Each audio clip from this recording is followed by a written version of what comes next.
Wyoming Territory, 1883. The snowfall had stopped, but the silence it left behind pressed against Mason Blackwood's cabin like a living thing. 3 days of blizzard had buried the valley in white, transforming familiar terrain into an alien landscape. He stood at the window, coffee cooling in his weathered hands, watching the last light drain from the western sky. His breath fogged the glass, the only evidence of life for miles. Mason had chosen solitude. 7 years ago, when he'd staked his claim on this remote stretch of Wyoming rangeland, the nearest town was a day's hard ride. Neighbors, such as they were, kept their distance after what happened with the Cheyenne. Most folks reckoned the man who'd lost his wife to raiders had earned his quiet. Few understood it wasn't grief that drove him to isolation, but shame. The fire in the stone hearth popped and hissed, casting long shadows across the cabin's plank floor. Outside, the temperature was falling with the sun, 20 below if he had to guess. Cold enough to freeze a man's blood in his veins. If he wandered too far from shelter, he was reaching for the coffee pot when he heard a sound so unexpected. It seemed imagined. 3 faint knocks at his door. Mason set down his cup and reached for the Winchester propped against the wall. Raiders didn't knock, but caution was the religion of men who survived the frontier. "Who's there?" His voice sounded strange to his ears, unused after days of silence. Nothing. Then again 3 timid taps, barely audible above the crackling fire. He unlatched the door, rifle ready, and pulled it open against the resistance of wind-driven snow. At first he saw nothing. Then he lowered his gaze. A child stood before him, nearly blue with cold. A girl no more than 7, her dark hair frozen in tendrils around a face pinched with fear and determination. She wore a threadbare coat, several sizes too large, clutched closed with small red fingers. "My mommy is cold and the baby's coming," she said, the words tumbling out in a cloud of vapor. Her eyes, dark as creek water, held his without blinking. She said, "Find the cabin with smoke." Mason felt something shift in his chest, a rusted hinge, forced to move after years of disuse. "Where is she?" he asked, already reaching for his coat. The girl pointed toward the eastern ridge, where a line of stunted pines marked the boundary of his property. "In the wagon. Broke. She told me to run straight toward the sunset." Mason grabbed his heaviest blankets from the chest of Pendleton, wool and the bearskin he'd tanned himself. He wrapped the first around the child's shoulders and tucked the second under his arm. From a hook by the door, he took a lantern and lit it with a splinter from the fire. "What's your name, girl?" he asked, pulling on his gloves. "Eliza," she answered, her voice steadier now that help was coming. "Eliza Byrne. My mummy is Caroline." The name struck him like a physical blow. Caroline, his wife's name. He pushed the thought away and focused on the child's face. "I'm Mason. Stay close behind me." Eliza stepped where I step. The cold hit him like a wall as they pushed into the gathering darkness. The snow was knee-deep in places, crusty on top but soft underneath. He broke trail for the girl, who followed in his footsteps with determined little jumps. The lantern's glow carved a small sphere of visibility in the vast darkness. "How far did you walk to find me?" he asked, glancing back. "I don't know," she replied. "Mommy said count to 1,000, but I lost track after 800 and something. A mile, maybe more. In this cold, wearing almost nothing. The girl should be dead." Mason felt a grudging respect for her tenacity. "And your PA, where's he? Gone to heaven 2 months ago. Fever took him." She said it matter-of-factly, the way children do when repeating what they've been told. "We were going to Mummy's sister in Casper when the wheel broke." Mason said nothing. The wheel wasn't all that had broken for this family. They trudged through the snow for 20 minutes before he spotted it, the dark shape of a wagon tilted at an awkward angle, half buried in a drift. No horses in sight. They'd either broken free or been cut loose. "Mummy," Elisa called, suddenly surging ahead of him. "Mummy, I brought help." Mason quickened his pace, lifting the lantern high. As he approached the wagon, he heard a low moan. From within, the unmistakable sound of a woman in labor. He rounded the back of the wagon and pulled aside the canvas flap. The lantern light fell on a woman's face, pale as the snow around them, dark hair plastered to her forehead with sweat despite the cold. Her eyes flew open, green as spring grass, and locked onto his with a mixture of fear and desperate hope. "The baby," she whispered, her breath visible in the frozen air. "It's coming too fast." Mason had delivered foals and calves, but never a human child. He felt a moment of pure panic before his practical nature reasserted itself. First, get her warm. Nothing else mattered if she froze to death. Chapter 2. Borrowed time. Mason unfurled the bearskin and laid it over Caroline, tucking it around her trembling body. Her breath came in shallow gasps, fogging the cold air between them. The lantern cast long shadows across her face, beauty carved, hollow by exhaustion and fear. "How far apart are they?" Mason asked, his voice low and steady despite the anxiety churning inside him. "Minutes," Caroline whispered, clutching at the blanket. "Not enough time to reach town." Her eyes darted to her daughter, who stood wide at the wagon's edge. "Eliza, sweetheart, wait outside." "It's 20 below," Mason counted.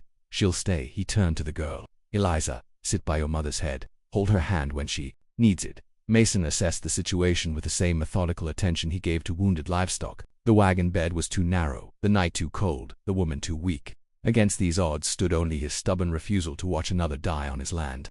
"We need to get you to my cabin," he decided, already calculating how to move her. "It's not far, but it'll hurt." Caroline nodded, a single tear tracking down her temple and into her hair. Better than freezing to death. Mason fashioned a travois from the wagon's sideboard and canvas, a crude sled he could drag through the snow, working by lantern light. His fingers grew stiff with cold, despite his gloves. When it was ready, he lifted Caroline as gently as he could, cradling her weight against his chest. She was lighter than she should be, her pregnancy a stark protrusion against her thin frame. "Hold on to my neck," he instructed. She did, her arms weak but determined.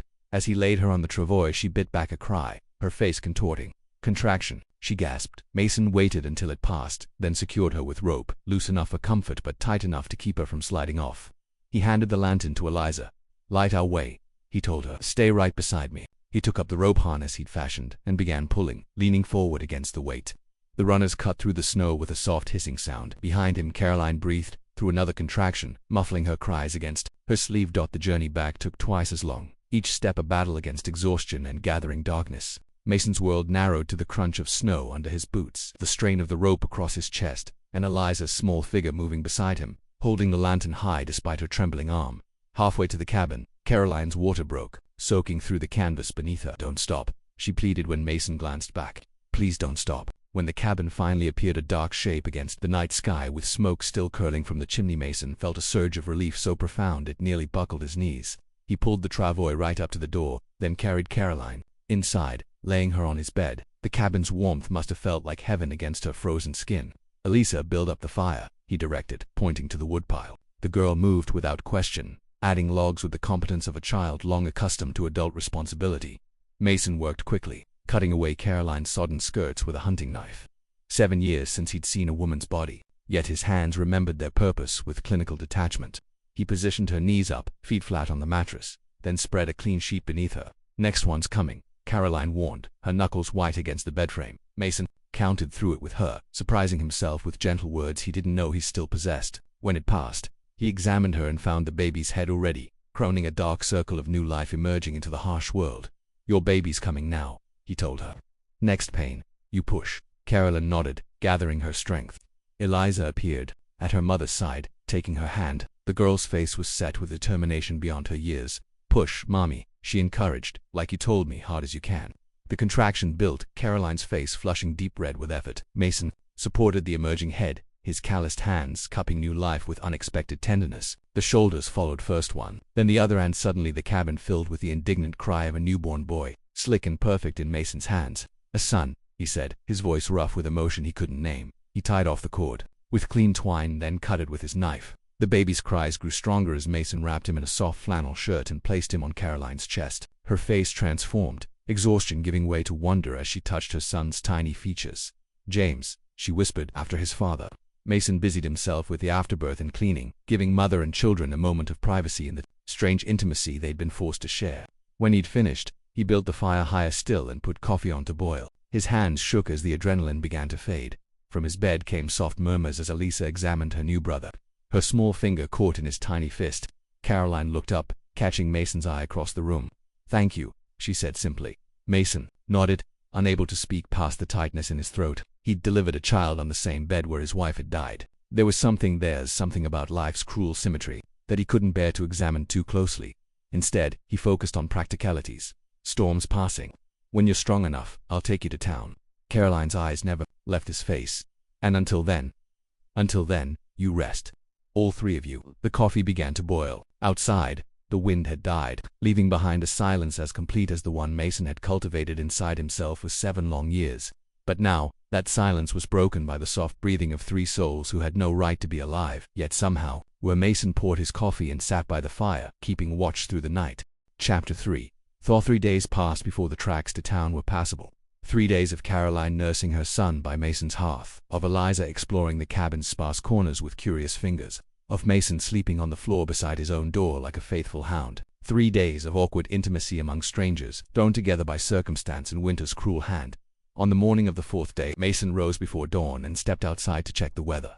The sky had cleared to a brittle blue stars, fading as light crept over the eastern ridge. The temperature had risen enough that his breath no longer crystallized before his face. A good sign. He surveyed his property with a rancher's practiced eye fence lines half buried in snow, the distant shapes of cattle huddled for warmth in the sheltered draw, a red-tailed hawk circling lazily above the pine grove. When he returned inside, he found Caroline awake, nursing little James in the rocking chair he'd pulled close to the fire. She looked up as he entered, her face soft in the golden light. Something stirred in Mason's chest, a feeling he recognized as dangerous. "Weather's breaking," he said, hanging his coat on its peg. "Road to town should be clear enough for the wagon?" Caroline nodded, but her eyes held a question she didn't voice. In the corner, Eliza slept on, curled beneath a patchwork quilt Mason had found in his trunk. The girl had proven herself useful beyond her years, fetching water, tending the fire, even helping Mason mend a broken chair leg with surprising dexterity. She'd spoken little, but watched everything with those dark, knowing eyes. "I'll have you at the doctor's by nightfall," Mason continued, busying himself with the coffee pot. "Your sister and Kaspashi expecting you." "Not for another week," Caroline replied, shifting the baby to her shoulder. "We were making good time before the wheel broke." She paused, patting the infant's back. "Emma doesn't know about James yet." "The baby came early." Mason nodded, understanding the unspoken worry in her voice. A widow traveling alone with 2 children in winter. The road ahead would not be kind. "I can fix your wagon wheel," he offered. "Have a spare in the barn that might fit." "We've imposed enough," Caroline said softly. "You've already done more than most would." Mason poured coffee into 2 cups and brought one to her, careful not to wake the baby now sleeping against her shoulder. Their fingers brushed during the exchange, a moment of contact that sent unexpected warmth up his arm. "No imposition," he said, stepping back to a safer distance. "Just being neighborly."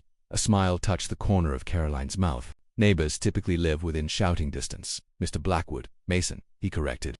"And out here, 20 miles still counts as neighboring." They fell silent, sipping coffee as dawn's light strengthened through the window. The baby's soft breathing and the fire's occasional pop were the only sounds in the cabin. Mason found himself studying Caroline's profile, the stubborn chin, the proud set of her shoulders despite all she had endured. She reminded him not of his wife, as he'd first feared, but of the land itself, resilient, unbroken, enduring winter, with the quiet knowledge of spring's eventual return. "Why did you help us?" she asked suddenly, her green eyes meeting his directly. "You could have turned Eliza away." "Many would have." Mason considered the question, rolling it over like a stone in his palm. "Couldn't very well let a child freeze on my doorstep," he finally answered. "Or her mother and brother, for that matter." "Is that all?" she pressed. Mason set down his cup and crossed to the window, uncomfortable with her gaze. Outside, the sun had cleared the ridge, casting long blue shadows across the snow. The world was transformed, familiar shapes made strange by winter, then revealed again by light. 7 years ago," he began, surprising himself, "I made a choice that cost lives. Cheyenne lives." He kept his back to her, unable to face whatever judgment might cross her features. "Been living with that choice ever since." Behind him, the rocking chair creaked softly. "The raid they speak of in town. The one where your wife, It wasn't killed by Cheyenne," Mason interrupted, the words scraping his throat raw. "She was killed by my pride. I refused to leave our homestead despite warnings. Refused to pay protection to men stealing Cheyenne land." His hands gripped the windowsill. "The raid was retaliation for those men, not for me. But Caroline, my wife, paid the price all the same." He heard Caroline rise, the soft padding of her feet across the plank floor. Then her hand was on his shoulder, warm and solid. "So you helped us to atone," she said. Not a question, but a gentle understanding. Mason turned to face her. She stood, closer than he expected, the baby cradled between them like a bridge. "Maybe," he admitted. "Or maybe I'm just tired of being alone with ghosts." Chapter 4. Crossing lines. The wagon creaked beneath them as Mason guided the horses down the winding trail toward town. Beside him, Caroline held baby James against her chest, the child swaddled in layers against the lingering cold. Eliza sat between them, her small frame a buffer that kept them from touching as the wagon swayed. They'd spoken little since their conversation by the window. Words seemed insufficient for the understanding that had passed between them, 2 souls scarred by loss, recognizing in each other the same stubborn will to continue despite it all. The morning had been consumed with preparations, fixing the wheel on Caroline's wagon, gathering her scattered belongings from the accident site, loading provisions Mason insisted she take. Now, as afternoon shadows lengthened across the snow-covered landscape, Mason felt time slipping away like sand through fingers. "Town's just beyond that ridge," he said, breaking the silence that had stretched for miles. "Dr. Jenkins has rooms above his practice. He'll look after you until you're strong enough to continue to Casper." Caroline nodded, her gaze fixed on the horizon. "And you'll return to your cabin." It wasn't a question, but Mason answered anyway. "Yes." Elisa looked up at him, those knowing eyes searching his face. "But you'll be all alone again." Mason's hands tightened on the reins. Out of the mouths of babes came truths adults dared not speak. I'm accustomed to my own company, he replied, forcing lightness into his tone. Doesn't mean you prefer it. The child observed with unsettling perception. Carolyn gently shushed her daughter, but the words hung in the cold air between them, impossible to dismiss. Mason kept his eyes on the trail, watching for ice beneath the thin covering of snow. One wrong step could append them all as they crested the ridge. The town of Clearwater came into view, a collection of wooden buildings nestled in the valley. Below, thin columns of smoke rising from chimneys into the clear winter sky. Signs of life and civilization after days of isolation. Mason should have felt relief. Instead, he felt only a growing hollowness. Your sister, he began, the words coming slowly. She has room for all three of you. Emma has a boarding house, Carolyn replied. Small but enough space, she wrote, that I could help her run it. A pause. It's not much, but it's a start. Mason nodded, uncertain why her answer left him feeling bereft. What had he expected? That she would declare some other plan. That she might he cut the thought off before it could fully form. They descended into town as the sun touched the western mountains. Folks stopped to stare as they passed a known recluse, with a woman and children in tow, made for unusual sight in a place where gossip was as valuable as currency. Mason kept his eyes forward, jaw set against their curious gazes. At the doctor's house, he helped Caroline and the children down from the wagon, carrying their meager possessions to the door. Jenkins greeted them with professional concern, clucking over the newborn and ushering Caroline inside with promises of hot tea and examination. And then it was just Mason and Eliza on the porch, the girl looking up at him with an expression too old for her young face. You should stay, she said simply. Mason crouched to her level, meeting her earnest gaze. I have a ranch to tend, little one, but you're sad there. He couldn't deny it, so he didn't try. Sometimes being sad is just part of living. Eliza considered this with grave seriousness. Mummy's sad too, but not when she looks at you. Before Mason could respond, Caroline appeared in the doorway, baby James still cradled against her. Her eyes found Mason's, and in them he read the same conflict he felt. Duty pulling one way, newfound feelings tugging another. Doctor says we're both doing well, she said softly. James is strong. Good, Mason replied, straightening. That's good. The moment stretched between them, filled with words neither dared speak. Finally, Mason reached for his hat, ready to retreat to familiar solitude. I should get back before dark, he said, settling the hat on his head. Weather could turn again. Caroline nodded, but her eyes never left his face. Mason, she began, then faltered. Your sister's expecting you, he reminded her gently. Yes, she agreed, but expectations can change, plans can change. Mason felt something inside him go still, a wild hope he scarcely allowed himself to acknowledge. What are you saying, Carolyn? She stepped closer, the baby between them once more. I'm saying perhaps we should consider another path. For all of us.